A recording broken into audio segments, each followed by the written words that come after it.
ঠেক বসেছে, এখানে শ্রীপাদিও রয়েছেন, আর এখানে আমি দেখছি যে নতুন নতুন স্লোগানের চাষ হচ্ছে, মানে ম্যানুফ্যাকচারিং চলছে, নতুন নতুন স্লোগান।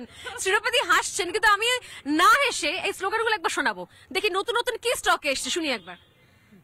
মামাটি মানুষের সরকার নাই আমাদের দরকার। আচ্ছা, বালু চুরি করলো কে? মমতা ছাড়া আবার কে? তুমি দেখলে না যে ইনি আমার ভাই, হ্যাঁ আমি ওই চায়ের দোকানে চলে গেছি, উনি রেগে গেলেন, হ্যাঁ। ভীষণ গালিগালাজ করলেন সবার সঙ্গে, আমাকে কেন ভিড়তে দেয়া হবে না। তারপরে উনি আমার পাশে বসে গেলেন, আমি ওখানে যাচ্ছি, এটা আমাদের ঠেক, এটা আমাদের কার্যকর্তাদের ঠেক। হ্যাঁ। আমি যদি এখানে না আসি তাহলে ওদের খুব মন খারাপ হবে। চায়ের দোকান ঠিক আছে, কিন্তু এই ঠেকে বসতে হবে, ঠেকে বসতে এটা হবে। আমাদের রাজনীতির মানে কাজ। চায় হয়েছে, কিন্তু চায়ের পরে চর্চাটা হয়নি, চর্চাটা পেন্ডিং ছিল, আর এখানে চলছে সেই চায় পে চর্চা। তো যেভাবে স্লোগানটা আমি শুনছিলাম দাদা, এত অসাধারণ, আপনি জোশ নিয়ে বলছিলেন, এত জোশ, একবার শুনি, বাকিরা সবাই জলাম কলা মেলাবে, শুনি এবার শুনি। এবং আমি যতগুলো স্লোগান দিচ্ছি প্রত্যেকটা স্লোগানে আমার যুক্তি আছে। একটা স্লোগানে যদি আমার যুক্তি না থাকে তাহলে আমার দিদি, মানে মমতা দিদি, ওকে দিদি বলাও মানে অন্যায়, ওকে এখন দিদিও বলা যায় না, ঠিক আছে? একটা মহিলা হয়ে যেরকম করেছে ওকে দিদিও বলা যায় না। যাই হোক, ওকে আমি তুই করে দিয়ে এরপর থেকে কথা বলবো। না, এবার স্লোগানগুলো শুনি আমরা। স্লোগান বাকিরা মামাটি মানুষের সরকার, মামাটি মানুষের সরকার, মামাটি মানুষের সরকার, টিএমসি মমতা যেখানে, টিএমসি মমতা যেখানে, টিএমসি মমতা যেখানে, টিএমসি তৃণমূল যেখানে, টিএমসি মমতা, টিএমসি তৃণমূল যেখানে, টিএমসি মমতা যেখানে, টিএমসি মমতা যেখানে, টিএমসি মমতা যেখানে, বিজেপি কে দিলে ভোট শান্তি পাবে দেশের লোক, বিজেপি কে দিলে ভোট শান্তি পাবে দেশের লোক, বিজেপি কে দিলে ভোট শান্তি পাবে দেশের লোক, বিজেপি কে দিলে ভোট শান্তি পাবে দেশের লোক। চায়ের দোকানে চা খাওয়ার পরে একটা জবরদস্ত চায়ের ঠেকেও গেলাম আমরা। সেই চায়ের ঠেকে এইভাবে বিভিন্ন জায়গাতে মালদার মোড়ে মোড়ে, মালদা দক্ষিণ কেন্দ্রের মোড়ে মোড়ে চায়ের ঠেকে বসছেন শ্রীরূপা মিত্র চৌধুরী, আর সেখানে নতুন নতুন স্লোগান দিয়ে কর্মীদের, কার্যকর্তাদের মনোবল বাড়াচ্ছেন, তাদেরকে উদ্বুদ্ধ করছেন প্রতি মুহূর্তে।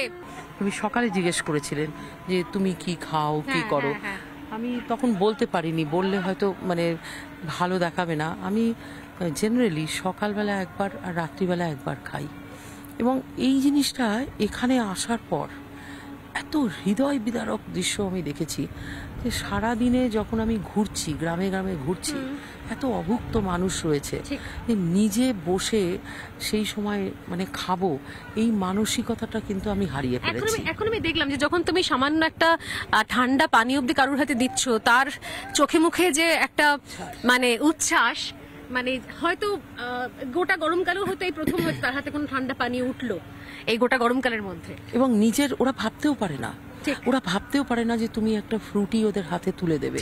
মানে ওদের একটা ধারণা যে টাকা দিয়ে দিলে পরে আমরা প্রধানমন্ত্রী আবাস পাবো, ঠিক, আমরা পলিটিশিয়ানদের বাড়িতে গেলে পরে আমাদেরকে বসিয়ে রাখবে বাইরে, এবং গেলে পরে আমরা যা কিছু, এমনকি নিজের টয়লেটটাও বানানোর টাকা সামান্যতম, সেখানেও আমাদের ঘুষ পেতে গেলে কিছু দিতে হবে, ভালো করে মাখো তেল, এটা ওদের মাথায় ঢুকিয়ে দেওয়া হয়েছে, ঢুকিয়ে দেওয়া হয়েছে।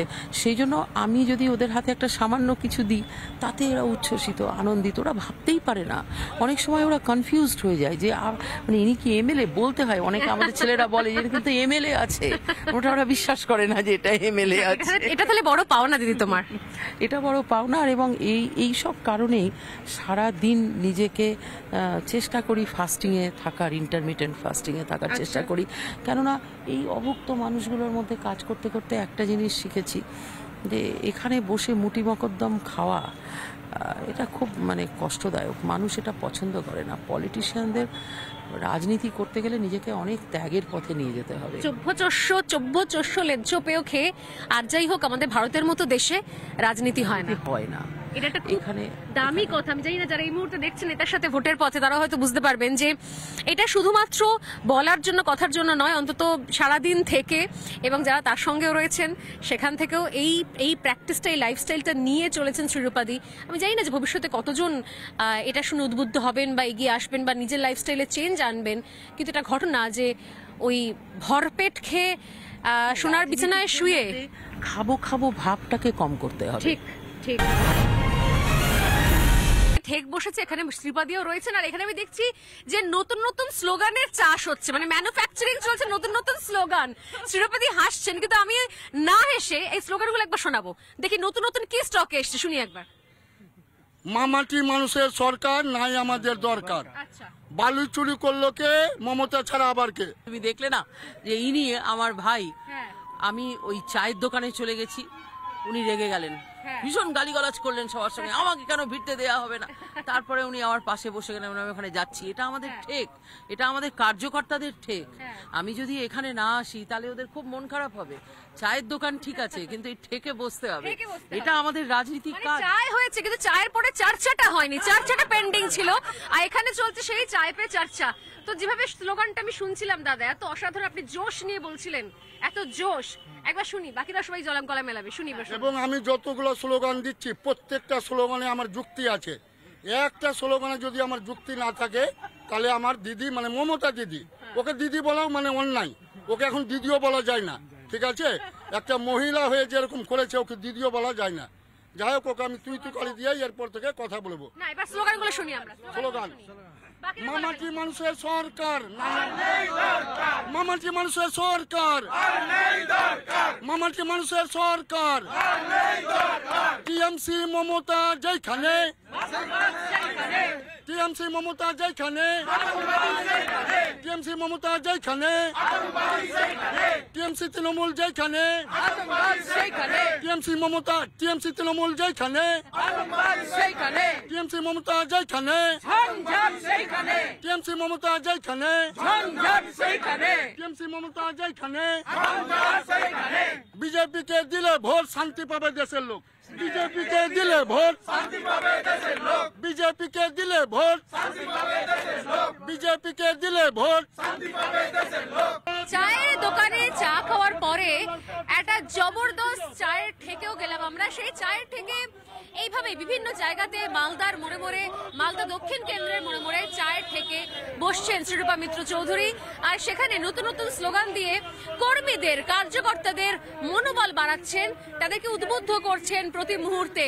তুমি সকালে জিজ্ঞেস করেছিলেন যে তুমি কি খাও, কি হ্যাঁ, করো, হ্যাঁ, আমি তখন বলতে পারিনি, বললে হয়তো মানে ভালো দেখাবে না। আমি জেনারেলি সকালবেলা একবার আর রাত্রিবেলা একবার খাই, এবং এই জিনিসটা এখানে আসার পর এত হৃদয় বিদারক দৃশ্য আমি দেখেছি যে সারাদিনে যখন আমি ঘুরছি, গ্রামে গ্রামে ঘুরছি, এত অভুক্ত মানুষ রয়েছে যে নিজে বসে সেই সময় মানে খাবো, এই মানসিকতাটা কিন্তু আমি হারিয়ে ফেলেছি। এখন আমি দেখলাম যে যখন তুমি সামান্য একটা ঠান্ডা পানি অব্দি কারুর হাতে দিচ্ছ, তার চোখে মুখে যে একটা মানে উচ্ছ্বাস, মানে হয়তো গোটা গরমকালেও হয়তো এই প্রথম হয়তো তার হাতে কোনো ঠান্ডা পানি উঠলো এই গোটা গরমকালের মধ্যে। এবং নিজের ওরা ভাবতেও পারে না, ওরা ভাবতেও পারে না যে তুমি একটা ফ্রুটি ওদের হাতে তুলে দেবে। মানে ওদের একটা ধারণা যে টাকা দিয়ে দিলে পরে আমরা প্রধানমন্ত্রী আবাস পাবো, ঠিক আমরা পলিটিশিয়ানদের বাড়িতে গেলে পরে আমাদেরকে বসিয়ে রাখবে বাইরে, এবং গেলে পরে আমরা যা কিছু, এমনকি নিজের টয়লেটটাও বানানোর টাকা সামান্যতম, সেখানেও আমাদের ঘুষ পেতে গেলে কিছু দিতে হবে, ভালো করে মাখো তেল, এটা ওদের মাথায় ঢুকিয়ে দেওয়া হয়েছে, সামহাউ ঢুকিয়ে দেওয়া হয়েছে। সেই জন্য আমি যদি ওদের হাতে একটা সামান্য কিছু দিই, তাতে এরা উচ্ছ্বসিত, আনন্দিত, ওরা ভাবতেই পারে না। অনেক সময় ওরা কনফিউজড হয়ে যায় যে মানে ইনি কি এমএলএ, বলতে হয়, অনেকে আমাদের ছেলেরা বলে যে কিন্তু এমএলএ আছে, ওটা ওরা বিশ্বাস করে না যে এটা এমএলএ আছে। এটা তাহলে বড় পাওনা দিদি তোমার, এটা বড় পাওনা। এবং এই সব কারণেই সারা দিন নিজেকে চেষ্টা করি ফাস্টিংয়ে থাকার, ইন্টারমিটেন্ট ফাস্টিংয়ে থাকার চেষ্টা করি। কেননা এই অভুক্ত মানুষগুলোর মধ্যে কাজ করতে করতে একটা জিনিস শিখেছি যে এখানে বসে মুটি মকদ্দম খাওয়া এটা খুব মানে কষ্টদায়ক, মানুষ এটা পছন্দ করে না। পলিটিশিয়ানদের রাজনীতি করতে গেলে নিজেকে অনেক ত্যাগের পথে নিয়ে যেতে হবে। চব্য লেজ্জ পেয়েও খেয়ে, আর যাই হোক আমাদের ভারতের মতো দেশে রাজনীতি হয় না। এটা একটা এখানে দামি কথা। আমি জানি না যারা এই মুহূর্তে দেখছেন এটার সাথে ভোটের পথে, তারা হয়তো বুঝতে পারবেন যে এটা শুধুমাত্র বলার জন্য, কথার জন্য নয়, অন্তত সারাদিন থেকে, এবং যারা তার সঙ্গেও রয়েছেন সেখান থেকেও এই প্র্যাকটিসটা, এই লাইফস্টাইলটা নিয়ে চলেছেন শ্রীরূপাদি। আমি জানি না যে ভবিষ্যতে কতজন এটা শুনে উদ্বুদ্ধ হবেন বা এগিয়ে আসবেন বা নিজের লাইফস্টাইলে চেঞ্জ আনবেন, কিন্তু এটা ঘটনা যে ওই ভরপেট খেয়ে সোনার বিছানায় শুয়ে খাবো ভাবটাকে কম করতে হবে। ঠিক